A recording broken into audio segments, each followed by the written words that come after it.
Cricket কি আসলেই ১১ জনের খেলা, নাকি মাত্র একজন খেলোয়াড়ের দমেই পুরো একটা ম্যাচ ঘুরিয়ে দেওয়া সম্ভব? আজকে দিল্লির অরুণ জেটলি স্টেডিয়ামে যা হলো, সেটাকে আফগানিস্তানের জয় বলবেন, না এটা ছিল আজমাতুল্লাহ ওমরজাইয়ের একক রাজত্ব? কিন্তু আফগানদের এই জয়ের মাঝেই লুকিয়েছিল এমন এক বড় দুর্বলতা, যা তাদের বিশ্বকাপ স্বপ্ন শেষ করে দিতে পারে। আসল সত্যিটা জানতে ভিডিওটি না টেনে শেষ পর্যন্ত দেখুন।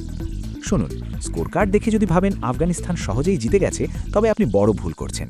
টস জিতে আফগানিস্তান যখন ফিল্ডিং নিল, তখন ইউএইর ব্যাটাররা কিন্তু চুপ করেছিল না। সোহেব খান যখন ৪৮ বলে ৬৮ আর আলিশান সারাফু যখন পেটাচ্ছিলেন, তখন মনে হচ্ছিল স্কোর ১৮০ ছাড়িয়ে যাবে।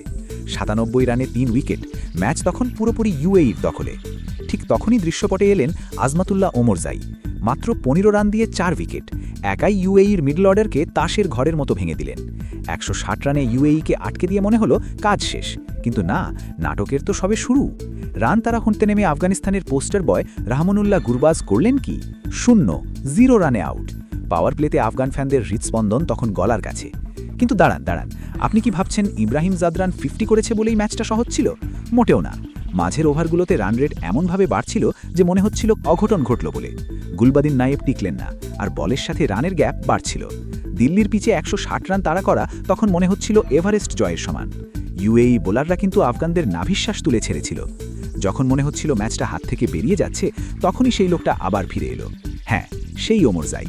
বল হাতে তো জাদু দেখাচ্ছেনই, ব্যাট হাতে এসে যা করলেন তা অবিশ্বাস্য। মাত্র ২১ বলে ৪০ রান, অপরাজিত। দারভিশ রাসুলি তাকে যোগ্য সঙ্গী দিলেন, আর ৪ বল বাকি থাকতেই ৫ উইকেটে ম্যাচ জিতে নিল আফগানিস্তান। এক কথায়, ওমরজাই ইউএইকে প্রথমে বল দিয়ে মারলেন, আর শেষে ব্যাট দিয়ে ফিনিশ করে জানিয়ে দিলেন ২০২৬ বিশ্বকাপে আফগানিস্তানকে হালকাভাবে নেওয়ার দিন শেষ। তবে প্রশ্ন একটা থেকেই যাচ্ছে, টপ অর্ডারের এই ধস কি পরের ম্যাচে আফগানিস্তানকে ভোগাবে, নাকি ওমরজাই একাই কাপ জেতাবেন? আপনার কি মনে হয়? কমেন্ট করে জানান। আর ক্রিকেটের এমন গরম গরম আপডেটের জন্য সাবস্ক্রাইব করে বেল আইকনটি চিপে দিন। দেখা হচ্ছে পরের ভিডিওতে।